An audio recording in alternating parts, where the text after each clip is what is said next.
Today on Rambling About Cars, what do BMW, Chevrolet, Audi, and Subaru all have in common? And Jaguar, depending on where you're at, they're all on the podcast tonight. We're talking about all of those automakers and a little bit more. So let's roll. It's podcast time. I am Christopher Smith, Mr. Chris Bruce, across the way.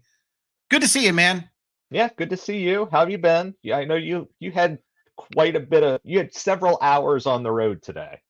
Just doing a little bit of family stuff that I had to jump out here for the afternoon. I started early, coming back, doing another later Wednesday, working on the home office here for those on YouTube. And if you're still catching us on audio, we still love you. Spotify, Apple, iHeartRadio, Amazon, Deezer. Always going to say Deezer. Doing just a little bit of renovation here in the office. I don't know. Is there a little bit more of an echo coming through? Because a little bit, just a little bit. I hear a serious echo in here. It's not significant, but a little bit more. You know, had a lot of stuff. So I got one of the display cases out. It's with everything else in the model museum that's just on the other side of that wall. That's kind of been taking up a lot of my time here in the last probably week or so. Still haven't gotten back to my project car. Is that a C4 convertible? C4 Corvette convertible? Well, you're jumping ahead a little bit here. Later on, we're going to be talking about some spy photos of the Chevrolet Corvette ZR1. Yep. That, my friend, is the ZR-1. That's little. There's a little factoid for all the ramblers out there. That's, I guess it's not technically the first ZR1 because that was back in the 70s with a very special package. But that C4 ZR1, they spell it ZR-1. And if you encounter a C4 ZR1 owner, you better be on your game because they will correct you. It's not the ZR1 with no hyphen. Ours is the ZR1 with the hyphen. Yep. So yeah, that's what's behind me in honor of Corvette. What do you have going on, Bruce? Anything you want to talk about in the automotive world? Yeah, a little bit. It didn't go as well as I hoped it would. So I bought a car this week. Technically, I bought half a car this week because my dad and I are going halvesies on all of it. No, wait. Not only did you buy a car. Yes. You, and I kind of hate you for this right now. You bought my quintessential go-to cheap car challenge car. Yeah, I did. And I hear, as you're saying this, I'm pulling the photos up right now. Unfortunately, I can't maximize them through my screen, but I'm going to share the images here. I bought a 1984 Nissan 300ZX Turbo. And there is a very, very big but. So it was only about 20 minutes from where my parents live. So that's why my dad and I kind of went halvesies on it. This is the exact car, by the way. Look at that. So he made it about a quarter mile down the road and the transmission gave up. So that is so sketch. If there's nothing mentioned in the auction listing about that and it's running and driving good, there's not. I'd be all over them, especially with what you do for a living. Yeah, so it's not great. It's a cool car, but it's gonna need some love. It does run, like we said, but the transmission kind of died pretty quick. I mean, like, was it just low on fluid, or was there clearly something else going on? No, my dad said it felt like it went into neutral and he could do nothing about it. And okay, yeah. Well, it could be just a fluid issue if it's low on fluid for some reason. Maybe. Hey, I'm just trying to I'm just trying to ease the pain because I've had cars like that before too. Group FBC is in the house. Yeah. It ran when parked. Well, that's not the problem. No, it still runs while parked. It's parked. That's the problem. It's parked. Yeah, that's the problem. The engine runs. It's just the pesky transmission is the issue. So yeah. Well, hey, I mean, I know what you paid for it. Yeah. You're fine. You and your dad are No. fine. Yeah, we got a good deal, especially since we went halvesies on it. So like we definitely did not pay over market rate at all in any way. So it's just going to need some love and it's going to get going again. And then I think it's going to be a fun car. And the plan is we're going to keep it for a year or two and then we'll sell it. And I am pretty confident we will sell it for more than what we paid for it. I mean, Maybe even after the transmission, because I was looking at transmissions today. So I mean, give it a little bit of love. It's turbo, it's T-tops, which the only thing that it doesn't have that would be on my dream Z31 is the manual. It has the automatic, but it's still a super nice car. I'm insanely jealous. Especially because my project car, I have no idea how the transmission works because I still haven't got it to run, and the wheels don't turn either. I have to free up the brakes. So little bit going on there. Wherever you're listening out there, Ramblers, catch us on Motor One Com Facebook, Motor One Com Twitter, Motor One on YouTube. You can comment as we're going live right here, right now. It comes into Command Central here where we can see your comments and respond in time. And we do have a few things to talk about. We have some automotive debuts. Where are we going to start here? We're going to start with the BMW X2 because that's in our featured image for this week. So we might as well show people what it is that they're looking at when they look at when they look at the podcast, I should say. Yep, and it's a recent debut also. I think it's the most recent here on the list. I believe you're right. Yeah. So not only did the BMW X2 debut, but the BMW iX2, the electric version, debuted. And so we're going to hit those first. They have a much sharper design than the current versions, just kind of a sharp edge look to them. I think it's fairly attractive. It's funny. You look at these images, and this is just my opinion, Smith. You're welcome to disagree. It does not look like a crossover. This looks like a vaguely high riding hatchback versus a crossover to me. Well, I mean, according to BMW, it's a sports activity crossover. According to everybody else I know, that stands for Strategic Air Command, but I do have a few ties with the United States Air Force, so that's understandable. No, it's in the middle, honestly, Bruce. It's definitely not crossovery like it used to be, but I still get more of, I think, of a crossover flavor in this than SUV. That's fair. This doesn't ride high at all. It doesn't look rugged at all. This is not a vehicle I could ever imagine taking truly off-road, maybe through a little bit of light gravel or something like that. But this does not look like an off-roader to me, and that's my opinion. Right. And I mean, it's not designed to be. I mean, let's be honest. It's got what, 21-inch wheels? I think you can get it with. I was just about to say that you can get this thing. They're optional, but you can get it with 21-inch wheels, which 21-inch wheels, and those are what, like 35 series tires. Nobody's going off road with something like nobody's that, going off road with that thin of a sidewall. I mean, unless you're traveling down a dirt road. But now we're getting into the whole philosophy of what is off-roading. To me, driving down a dirt road is not off-road. I've driven down dirt roads because it's being on a trail, right? But we should point out this does look quite a bit different. It's much bigger than it used to be. It's 7.6 inches longer. Correct. And again, we say these numbers and that doesn't sound like much, but in reality, that's actually a significant change for a vehicle. 7.6 inches longer. The wheelbase is just under an inch longer. All of that translates to a lot more room inside. 51.7 cubic feet of storage space with the rear seats folded down. That goes down to 25.3 cubic feet with the seats up, but that also means there's more leg room. There's more room for everything. And I mean, that's how it usually goes when you go to a new vehicle generation. Yep. And from sedans to SUVs, there's usually some little bit of growth in there somewhere until it just gets so big, they got to come out with a new model that's smaller. Yep. And you get the latest and greatest BMW's iDrive 9 infotainment software. Mhm. And that displays on a 10.7-inch infotainment screen. And then also the driver gets a 10.25-inch instrument panel display. So Mhm. big screens, small car, big screens is kind Well, of the and way it's this and goes. they're incorporated in a single curve display. I mean, Yes, that's worth pointing out there too. two It has separate that kind of screens, but one bezel for right. them both. Yes.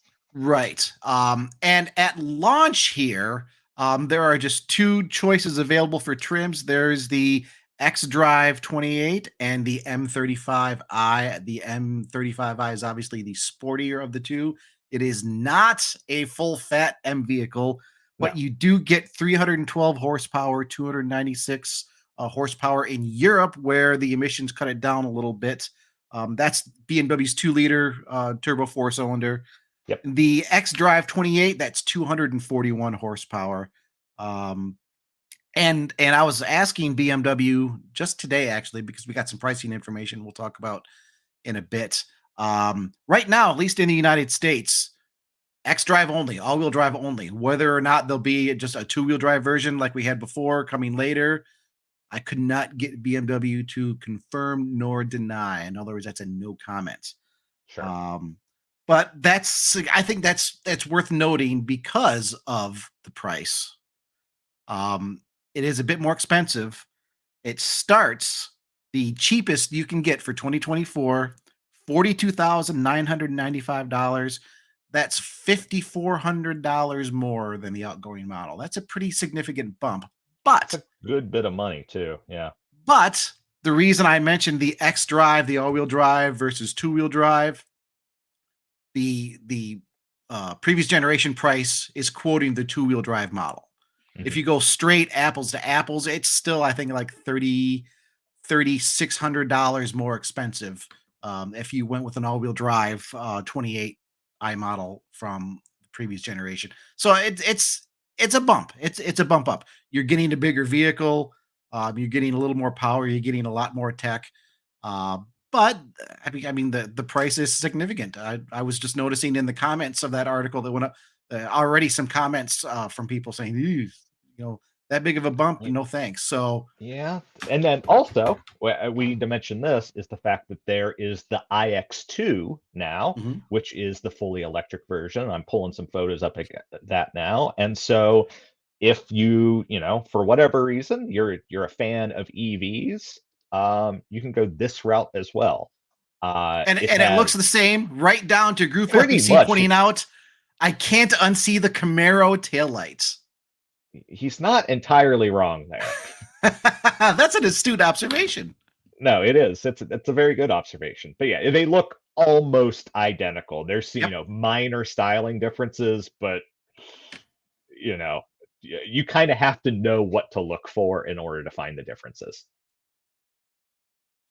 And I mean, obviously, the differences are what's under the hood, Yep. and what's Sorry, under I the hood. I meant to mention that, and I opened the wrong tab, and I lost it. I'm a You were bad person. staring at those Camaro taillights. I Well, I mean, was.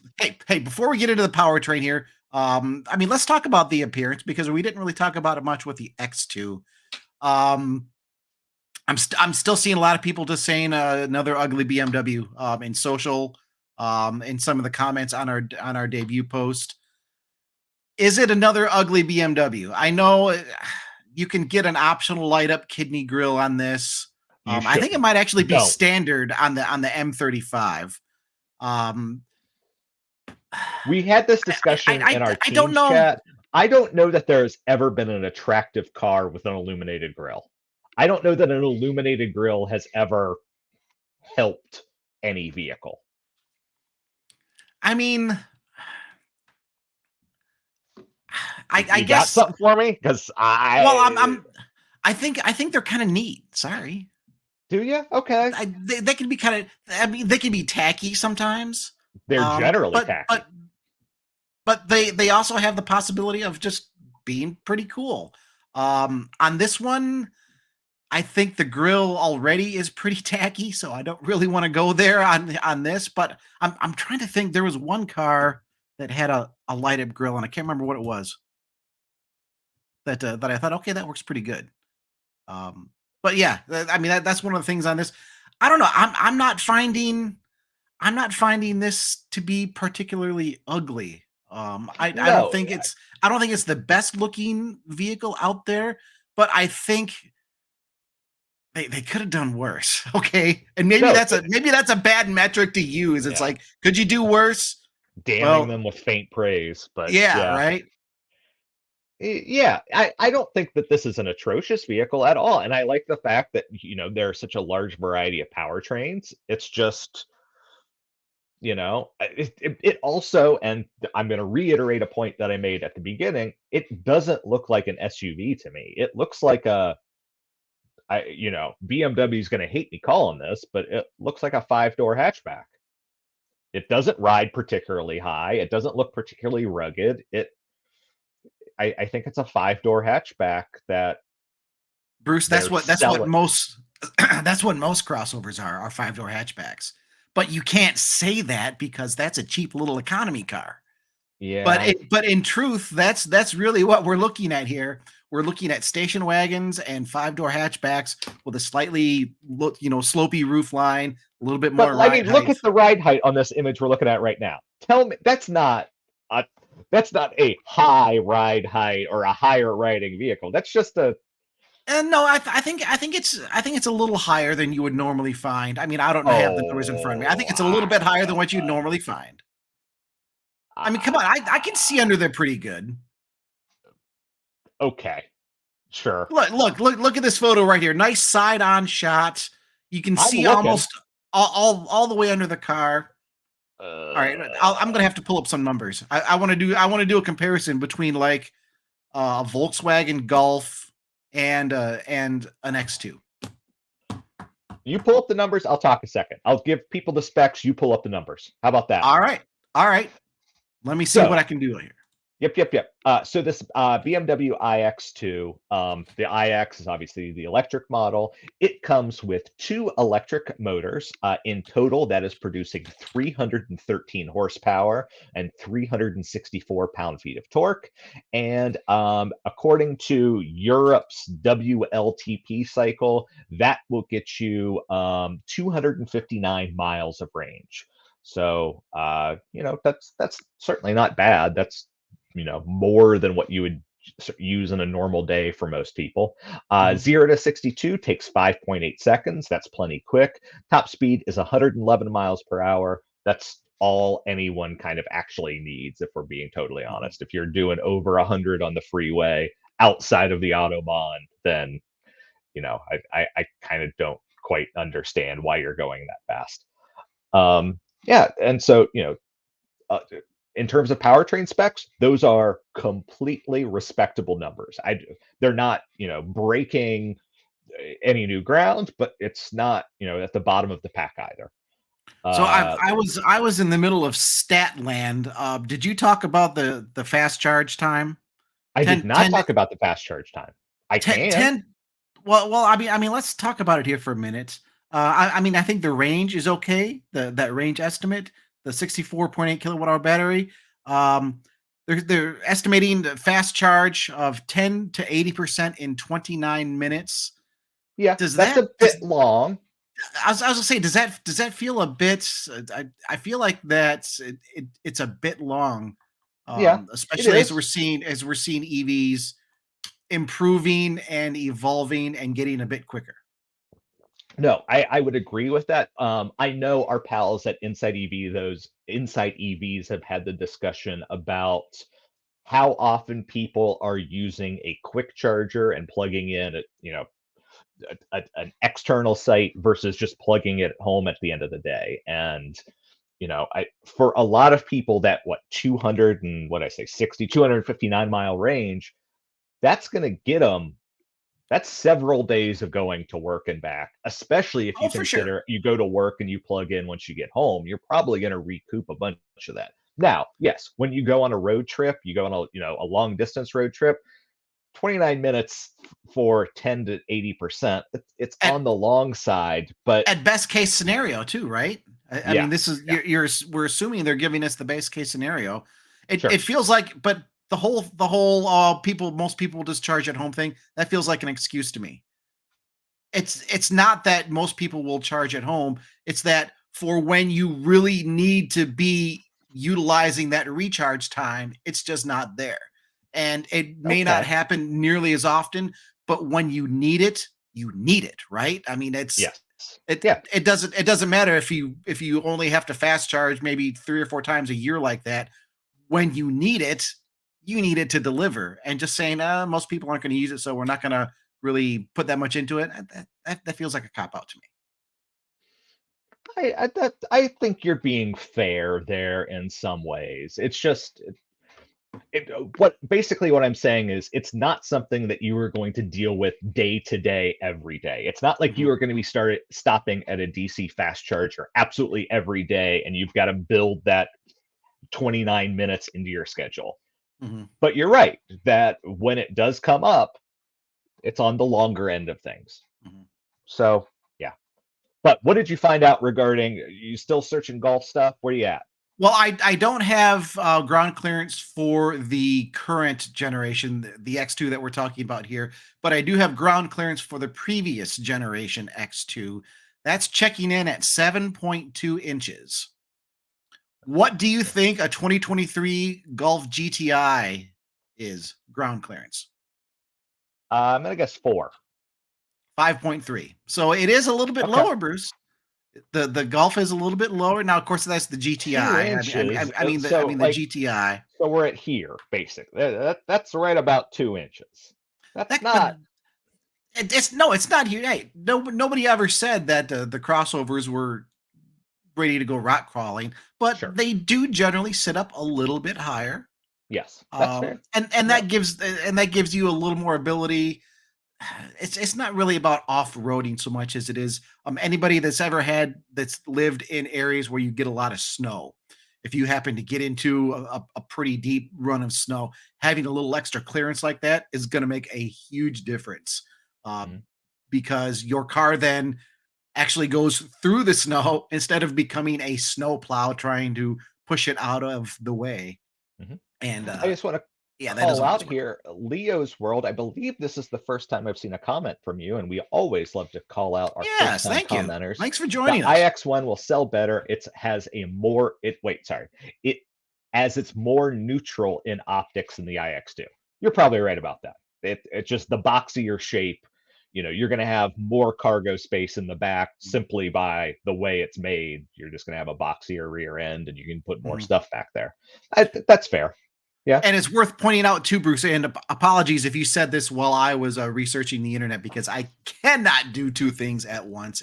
sure. It would actually rip a fabric in the space-time continuum if I tried. Okay, what do you got? Um, the iX2 is thus far not coming to North America. The new X2 generation will be. The iX2 not coming to North America.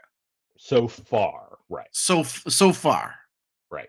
So far, it's worth pointing out so far. Um, but yeah, X2, iX2, I think it's an improvement over the previous generation. I think it's an improvement in styling. I think it's an improvement all around. I Um, know that is fair, definitely. I think to me at least, it does look better than the previous generation, and just it seems like BMW has made they made improvements in the right places to make improvements. yeah, I would Yep. agree. What do you say out there, Ramblers? I forgot to mention this at the beginning. You can also email us, podcast@motor1.com. If you're catching us on audio and you don't have the ability to chat live, shoot us an email.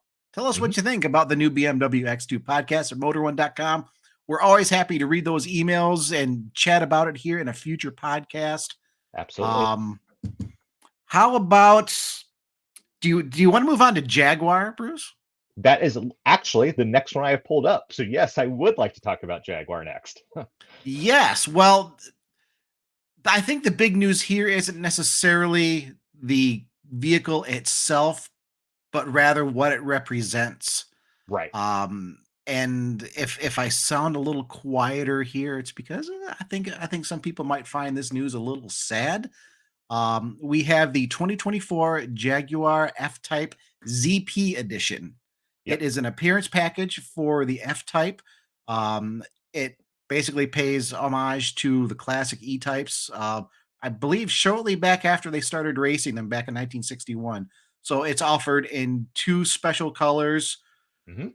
And we all know how terrible I am at pronunciation. So get ready to laugh, everybody.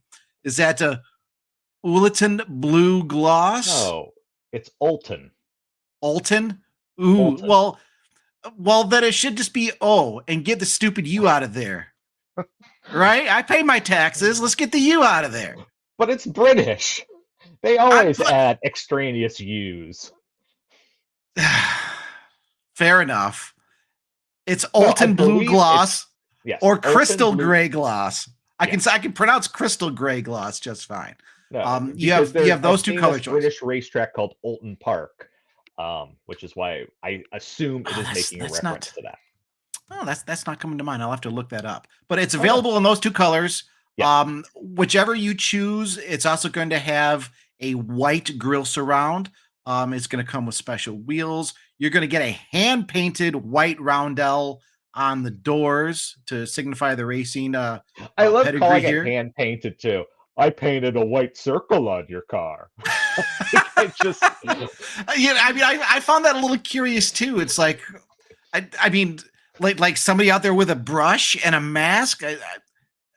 Hey, I guess the you just press get a release says stencil, hand you put it painted. up, and like, white circle's done. Thanks, boss.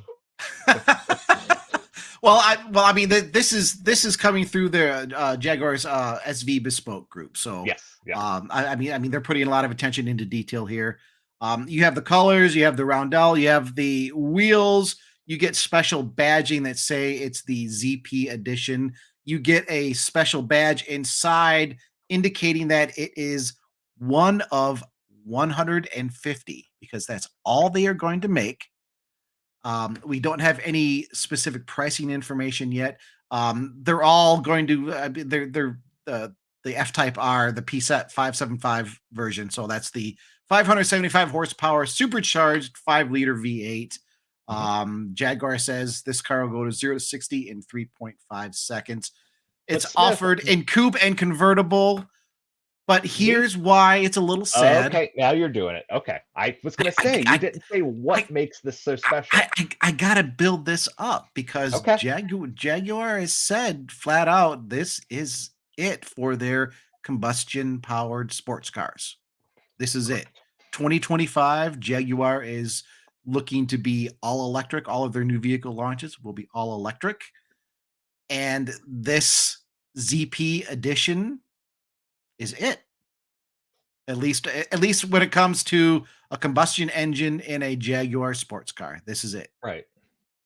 Which is End of an era, and end of a very long era too.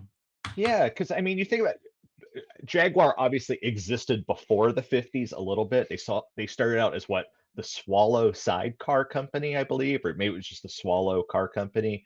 And then they became Jaguar. And in the 50s, between the C type and the D type, and then you get into the E type, road car, and like they made some absolutely fantastic combustion engines in their day. Like, Oh, for you sure. can't it's kind of an impossible point to debate. Like, their inline sixes, especially in that era, were some of the best, maybe the best, maybe possibly. And it's just sad that that history is ending.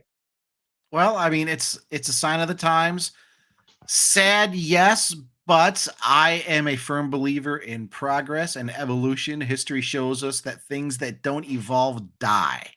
So, And I like Group of FBC, you Americans wanting the U removed from all the words. hey, listen here, you.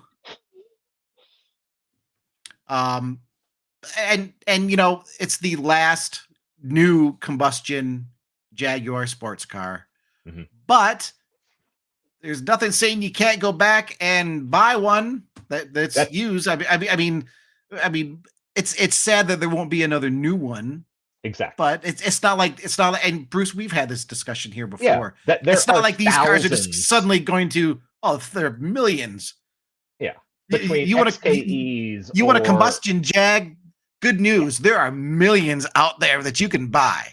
And I right. bet like 20 of them run good. Yeah, So that and proportion and sounds accurate. and I say that I can say that and upset all the Jag people because Bruce, when you told me you bought a 300ZX, what did I say? Damn it! Now I have to buy an XJS. Yeah, you did. And it's Now, yours is gonna run about as good as mine does, it sounds like. well, I tell you what, we'll swap. You can have the engine, Whew. or I'll Yeah, take your I'll take engine. your transmission, you can have my engine, and neither one of There, us will be happy. there, there you go. Between the two of us, we'll have a working car. Yeah. We'll have the 300 XJZ. But no, But yeah, I mean that's all we've got here for the F-Type. It's an appearance package. it's I just mean, more for the like last one, singing the swan song yep. of Jaguar combustion engines because of any company out there, especially of British manufacturers, like man, they did a bang up job in their day. Like, yeah, Jaguar always had reliability issues. Yeah, whatever. But when it works, it works. It does. So It yeah. does. But yeah, pour one out for the F-Type, the combustion engine car. I'm gonna do that here right now. This is just apple juice, I promise.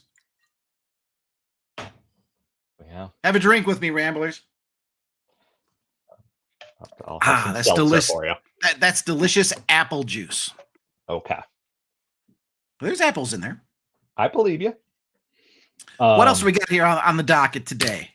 So I actually have, sorry, excuse me. I actually have Audi pulled up next, but let's do Corvette next. Would that be okay? Yeah, I can always talk about Corvette. Cool.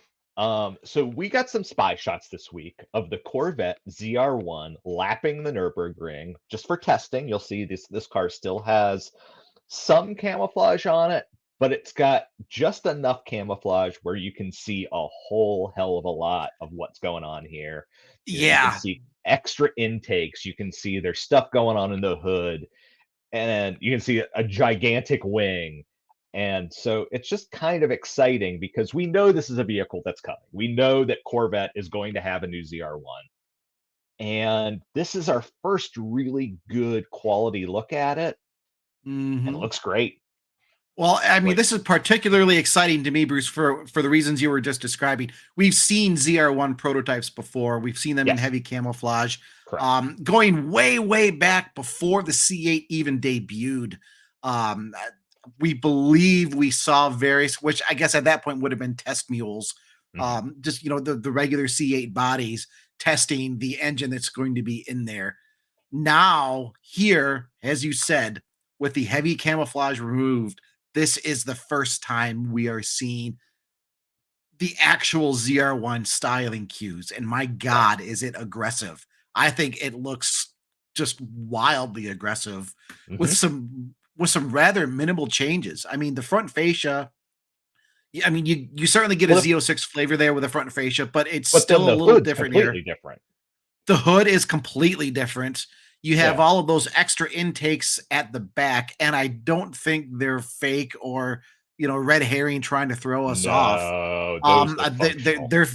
They're feeding the engine, and it's worth saying it's still speculation at this point. Obviously, we don't have any official word from Chevrolet, but there might be 1%. I'll just say there's a 1% chance that this isn't true. We're probably looking at the most powerful production Corvette ever here with the ZR1. The previous generation Corvette ZR1. Because all of the rumors say the Zora is going to come after that. The Zora will, from what we've heard, will then come and add hybrid power to the mix, and you take it to a whole nother level. But this, I mean, just to refresh everybody's memories on the rumors here, you've got the Z06 with its flat plane crank V8, 5.5 liter, naturally aspirated. Yep. The ZR1 is said to use that engine with 2 turbos, making Correct. 8 to 850. That's sort of the window that we're hearing just in the rumor mill. That would totally make sense why you would have the extra vents in there. You want to make sure Yeah, you're you getting gotta as much cool. air in there as possible. Well, yeah, not you need more air and you need more cooling, and that's why Yep. you would have vents a go-go like we're seeing here. Yep, and the rear fascia is aggressive, and then you have the big wings on there. I mean, I think this car is just going to be a monster. And I mean, I'm a vet fan. I know there are a lot of purist Corvette fans that aren't happy with the C8 being mid-engined. I'm just fine with it. It's a different Corvette. If I want a front engine Corvette, good news. There's still all kinds of them everywhere.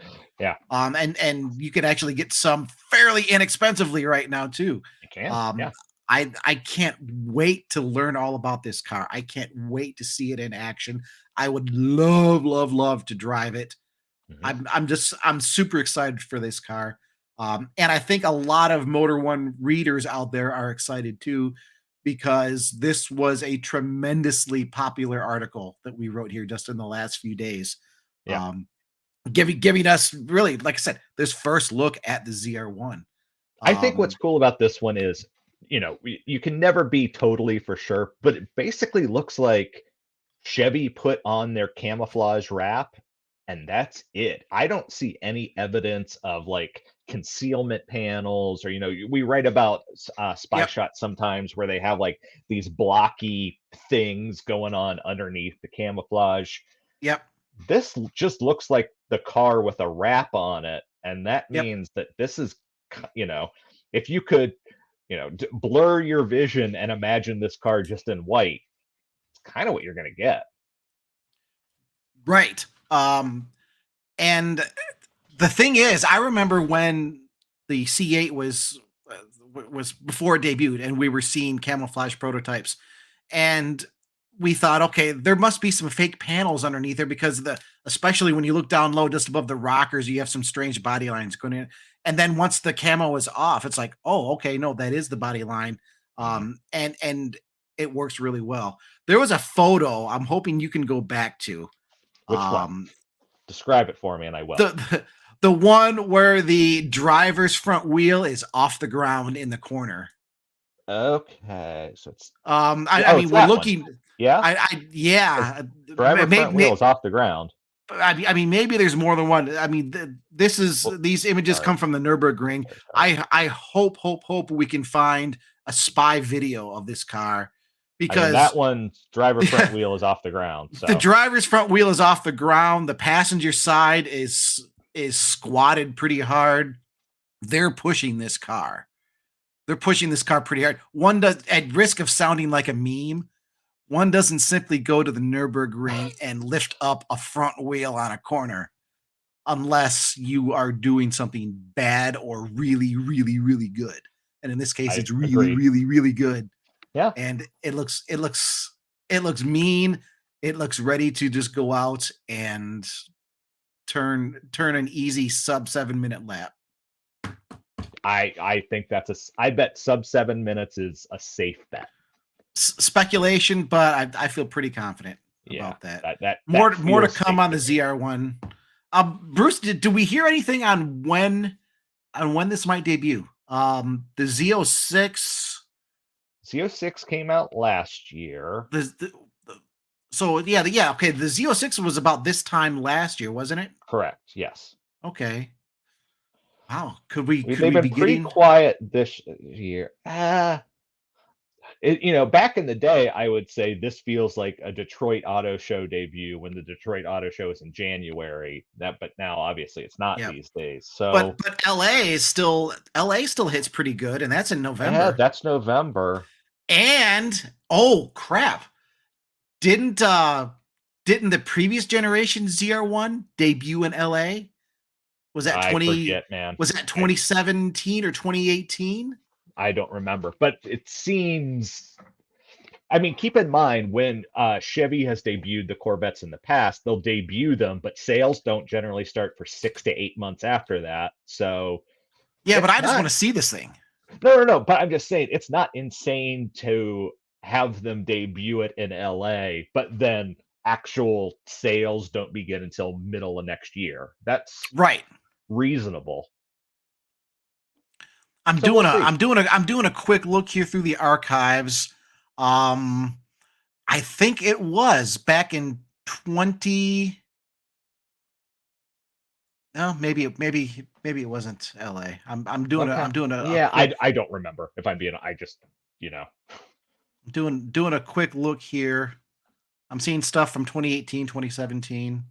Okay. I mean, when you're writing 4 or 5 articles a day for multiple years, For literally years. Yeah, you can only kind of remember so much. But no, obviously we don't know. But you know, LA Auto Shows in November. You could debut it there, but then not have sales start until May, June, something like that of next year.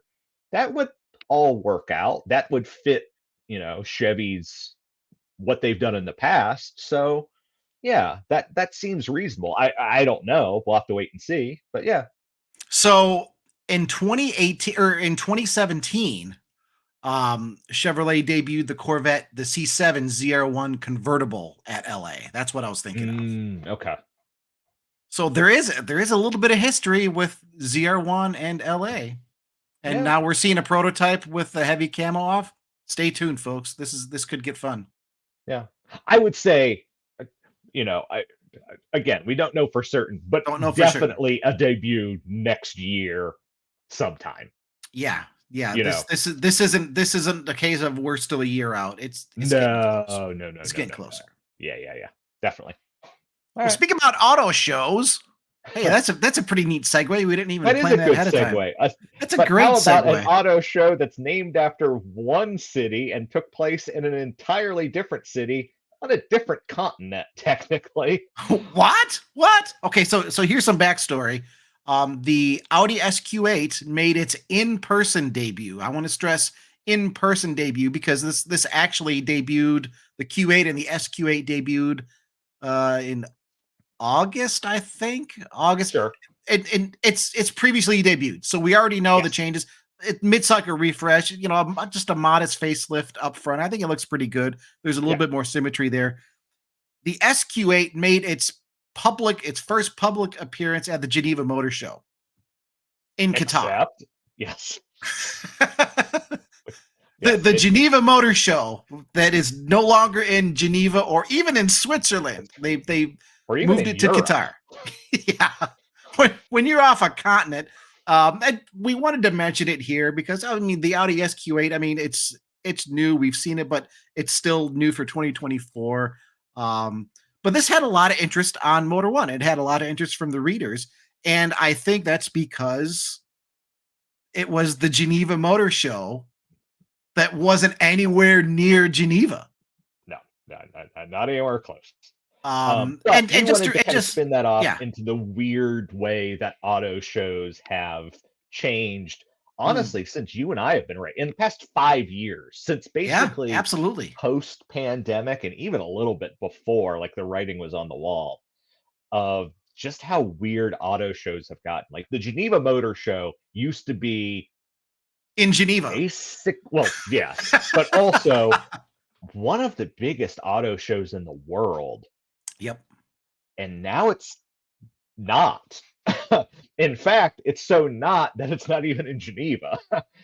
And, we were literally just talking about the Detroit Auto Show, which when I used to cover it was always in January, but then CES kind of stole its thunder A little bit of and thunder, yeah. quite a bit of the thunder. And now it's in what, September? Is that when it is? August? Yep. August, It's September? it's it's the Detroit show is early September. Okay, yeah. And the reimagined Munich show is this year. IIA mobility. Yep. Yeah. This year was just like a week or two later. So I mean, you have them stacked Well, up. well, that's the thing. It's a good thing you brought that up. That used to be the Frankfurt Motor Show, which was huge, Huge. and Yep. now it's not in Frankfurt. It's in Munich, and it's not obviously called the Frankfurt Motor Show because it's in Munich, so it's Yep. IIA Mobility.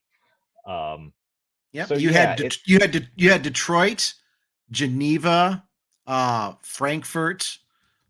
LA was I don't think LA was really quite as big as those three, but it was pretty close. There's the Tokyo show. Right, that's the other one. That the Tokyo Motor Show is now, oh crap, the Japan Japan Mobility Show. It's still in Japan Tokyo, Mobility. but this is the first year it is now. They are saying this is the inaugural Yep, Japan rebranded. Mobility Show, which we'll actually be talking about a few vehicles debuting there, Yep. and it actually looks like a really good show.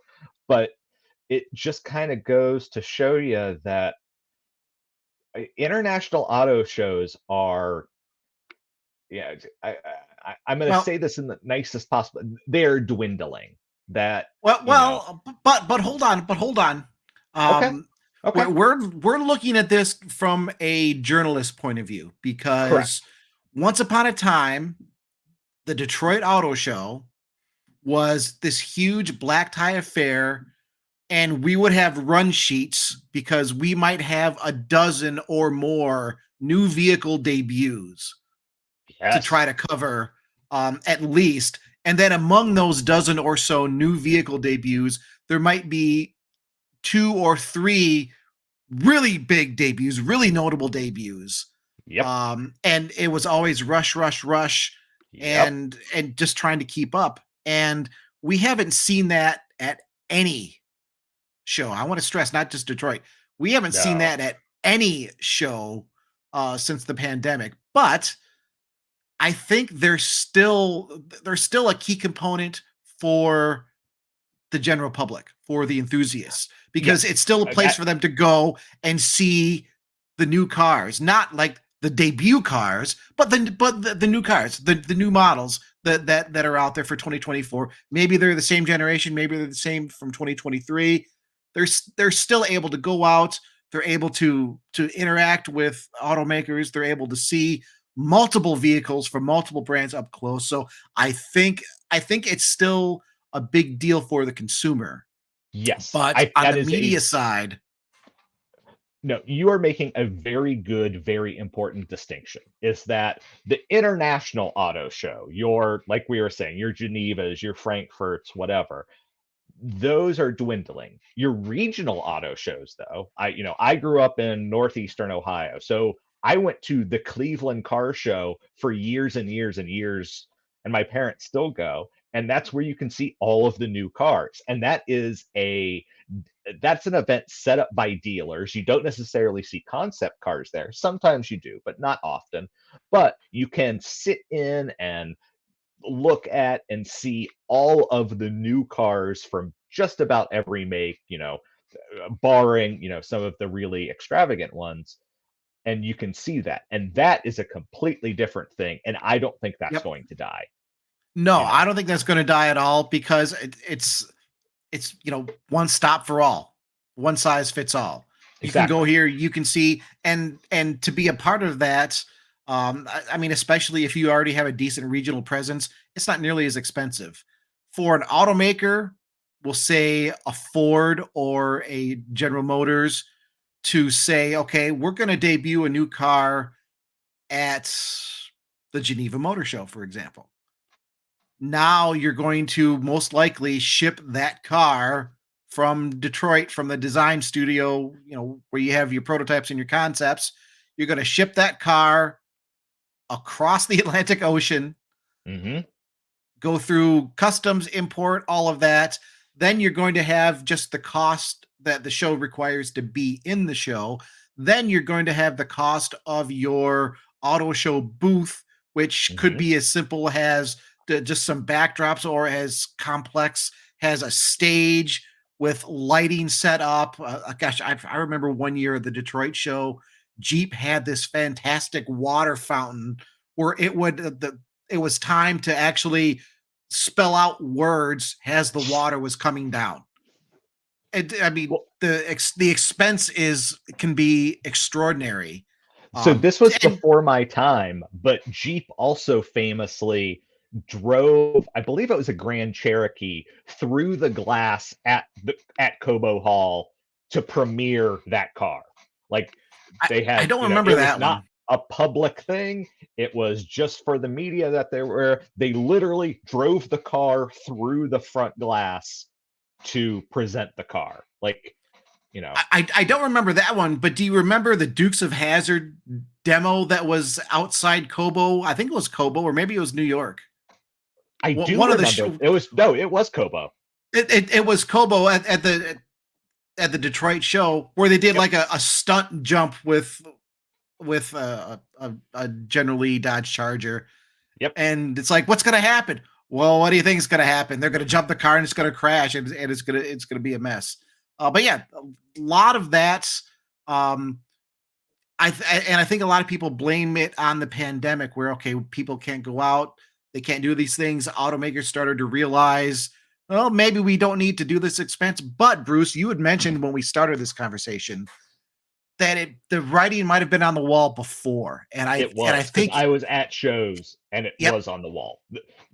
The pandemic killed it. That was the kind of the final death blow, but it was already going down beforehand. Yep, and I'm going to share this comment from Group FBC, because you are spot on, my friend. It's far better and more effective for them, in this case automakers, to launch products at their own dedicated events. That plus the hugely increased relevance of online marketing and social media. So it wasn't the pandemic that killed the auto shows. It was the very medium that Bruce and I are on right now. Yeah, the internet and social absolutely media. Right, because the other thing that happens is that when you were at an auto show, every company was competing against each other. That, Ford, GM, BMW, Honda, whomever, they were all trying to get the most press. And you and I talked about that when the new Acura NSX debuted at the Detroit show, and Ford, no one knew it was coming, brought the new Ford GT, and no one cared about the NSX anymore. It's like, Acura what? Oh, there's a new Ford GT. Yeah. Exactly. And the hilarious part is there was essentially a piece of carpet separating them, because I was there. I was at that show. Acura was here. There was an aisle away. Ford was here. And so you could see the two cars from each other. And I would have loved to have been there to see that. But it's true. On your own standalone event, you don't have to compete like that. Nope. And you can reach your targeted audience, which that's like the dream, right?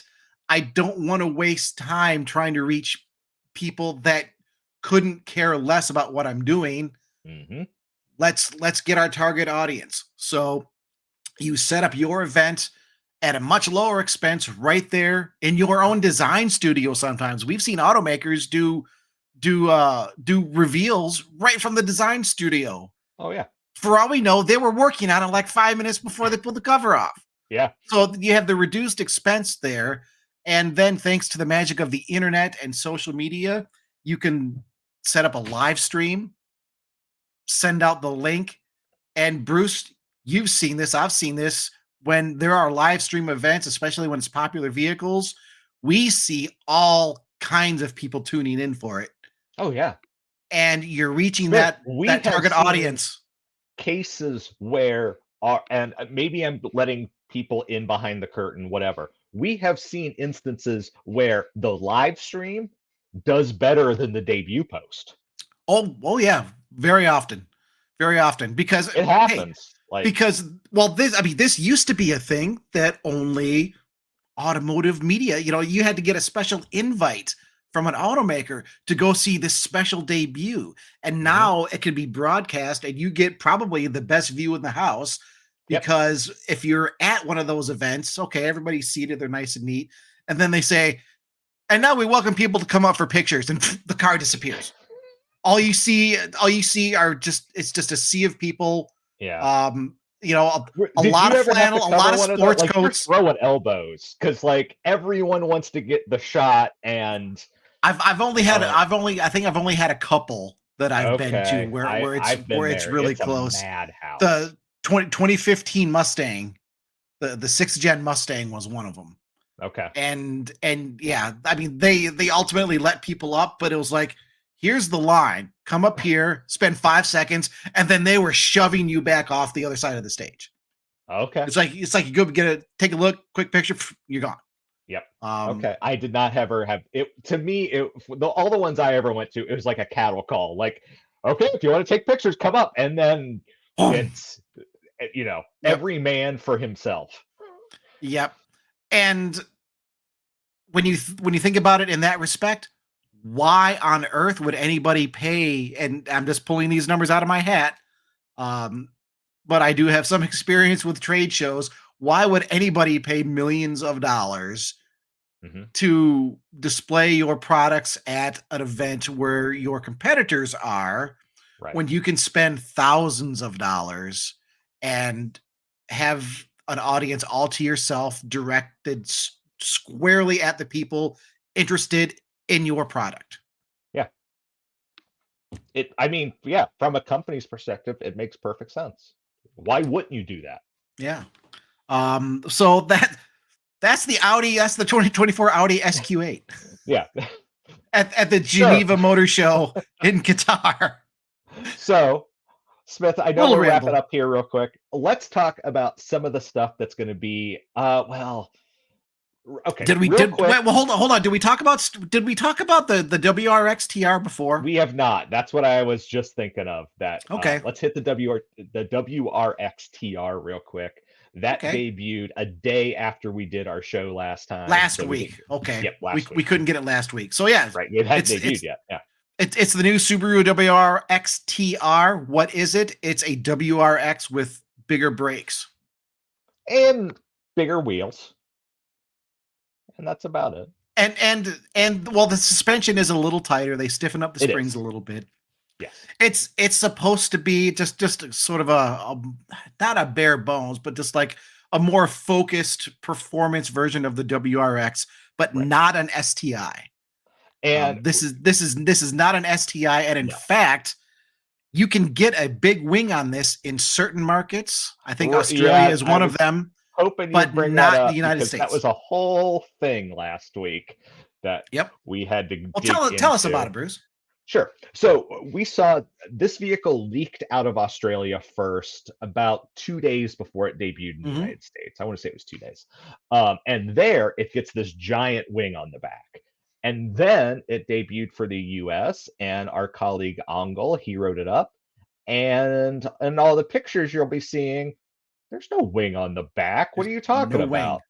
Well, it turns out Subaru, at least in the US, and we talked to Subaru representatives from the US, so that's why I'm saying this, they believe that they needed to differentiate the WRX from the STI.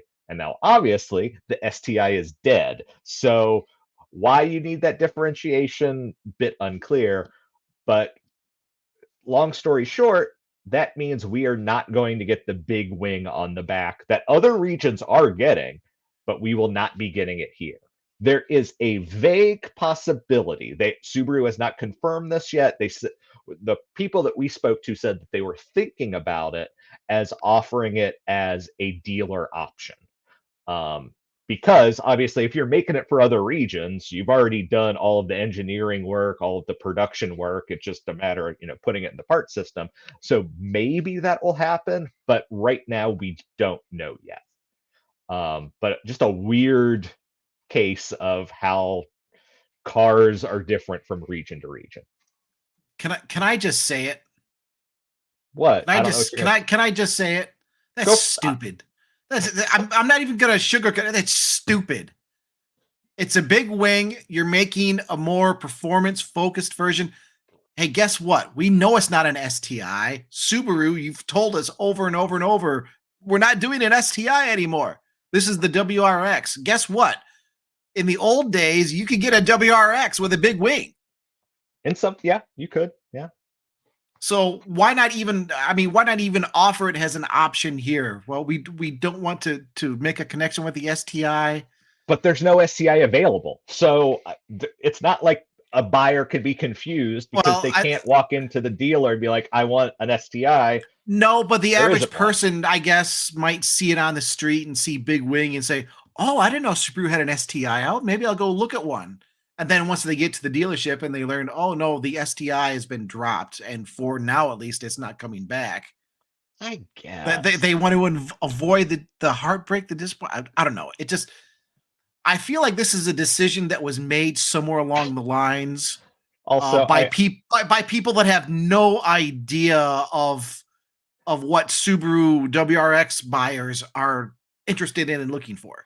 I got to call out our buddy group at FBC. Everything's bigger here. Wings, spiders, etc. But yeah, no, you guys get the big wing. It's coming to you. We don't though. I, Well, hook us up, man. yeah, send me a wing. All right. Oh, I I'm gonna call it Jonathan Brown here. Hey guys, cool show. Very good. hey, thanks for joining us, Jonathan. Good to see you. Yep. So that is that talk, but I think we're going to end the show real quick on some Japan mobility show talk, only because this is shaping up to be a really fun show this year. It doesn't happen until the end of the month, but all of the teasers we've seen, wow, this is shaping up to be cool. I'm going to be really disappointed if these teasers don't live up to what we're hoping they might live up to, which means there's a good chance I could be disappointed because I tend to build things up in my mind. No, I agree. Like for example, Bruce, tell me you have the Subaru teaser. I do. Ready to go. This is the Subaru mobility concept. To me, it looks like the love child of a Subaru SVX and an FD Mazda RX-7. How cool though would it be if we get an SVX revival? I agree. How out of nowhere would that be? And how amazing and attention getting would that be? I agree Subaru, completely. Do they have the guts to do it? I don't know. I don't know either, but I just love that this concept exists. This is literally our only image of it. And I would love to give you folks specs about it, but we have nothing. Yeah, and I mean that literally. We have nothing. We just have this image. Mm-hmm. But man, does it like inspire really good feelings. And everything at this point, I mean, we just have teasers. We don't have specifics on anything, but the show is it's at the end of the month. It's at the end of the month. Okay. For some reason, I was thinking it was like the 20th or something, but no. It starts the 25th. It runs from the 25th to the 27th. So the end of the month.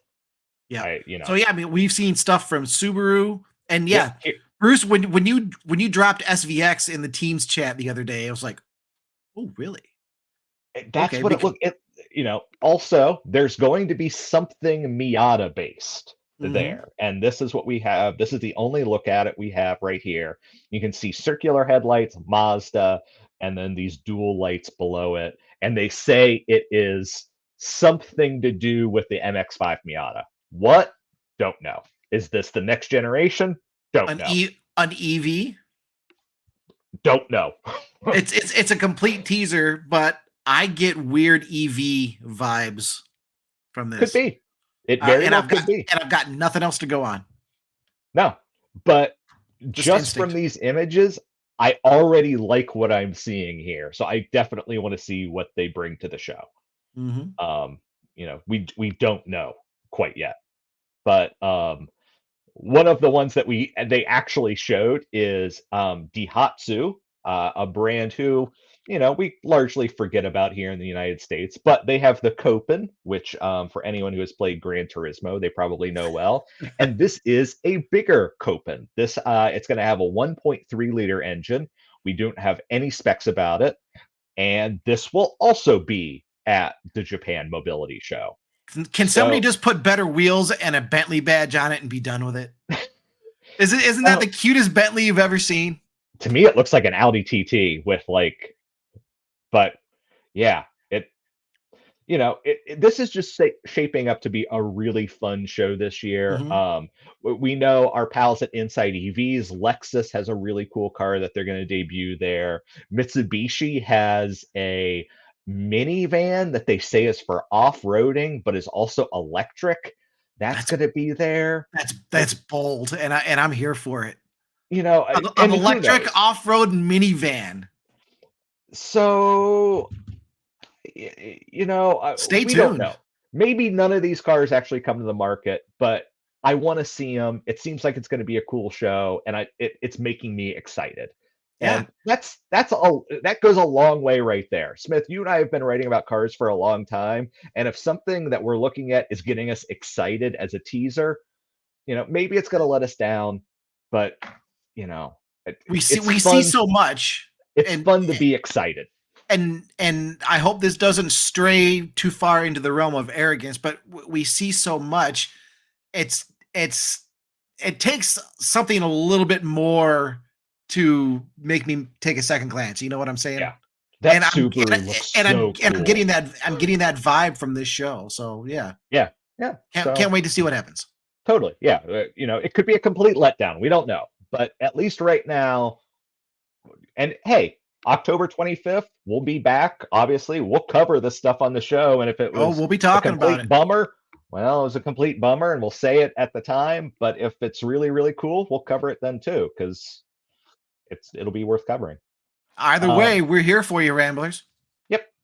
I think, is there anything else you wanted to cover, Smith? I think that's our show for tonight. Yeah, we got through everything here on the list. Yeah. I'm super excited to see what's going to happen here later on Totally. at the Japan show. Just on the rally front, I'm going to have an article up on this tomorrow. I was hoping to try to get a little more information from the American Rally Association. Oh, about what? I don't think I knew about it's it's a little in the weeds, just because I was a big Ken Block fan. I met him, great person. I'm still very sad that he's gone. His daughter, Leah Block, I'm sure a lot of people have heard about what she's doing. She just clinched the open two-wheel drive American Rally Association National Championship. Did she really? I did not know At age 16. She is the youngest American Rally Association champion ever. She clinched it 2 events early. Wow. The season ending event is this weekend. So she managed Good to. for her, I think she had like 4 podiums, and I mean, open two-wheel drive. She's driving a Subaru BRZ, so it's not a front-wheel drive. I mean, it's rear drive. It's opposite lock everywhere, and she wrapped it up with 2 events to spare, and because of that, now for the season-ending event, the Lake Superior Rally, which I've been to before, it's in Upper Michigan. It's one of the best rallies that you can get to, because one, the fall colors are just killer. It's prime time fall colors, and you'll have some of the biggest jumps you'll get in the American Rally scene at Lake Superior. And Leah is going to be there, but she's driving Ken Block's Kazi. Oh, that's nice. In open all-wheel drive. Mm-hmm. So it'll be her first event driving that car. She's 17 now, so she's got lots of experience, at age 17. No, I've been following her progress because I was a big fan of her dad, and I'm now a big fan of hers. Mm-hmm. If you remember, Bruce, it was 3 years ago or so, we started seeing some videos where Ken was trying to teach her how to rally and drift. Yeah. And those videos were so endearing because I mean, she's learning. She's like 13 years old at this point. She's learning. And then you see his face when she nails a donut or something. And it was just, it gets me right in the feels. And then to see her doing this and doing this well. Of course, she drove the Huna Pegasus at Pikes Peak. It was an exhibition run. It wasn't a timed run, but she drove that up Pikes Peak. And now she's the the youngest American Rally Association champion, open two-wheel drive. And her race is going on. That race is going on this weekend. I'm not going to have a chance to go up to see, unfortunately, but I'm going to have an article up on it tomorrow. Cool. Well, I know way back in January, we kind of talked about dream guests for this show, and she was on that list.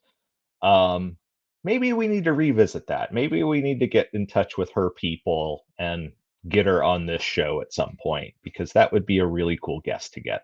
Yeah, I have absolutely no illusions that any 16-year-old is listening to our podcast. No, I do not think we have a large contingent of teenage listeners, but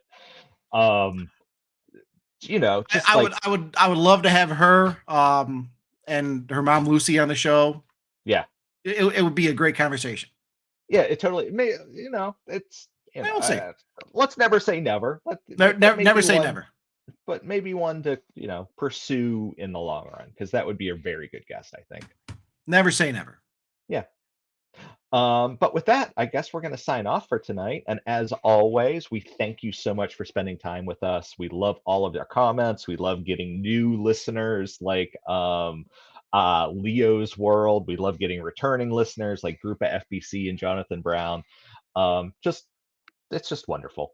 And good afternoon, good evening, good morning, or good night, wherever you are. Thank you for listening to us. Thank you for spending time with us. It's always appreciated. But we're going to call it a night, and we will be back next week. So bye-bye. We'll see everybody. Bye-bye.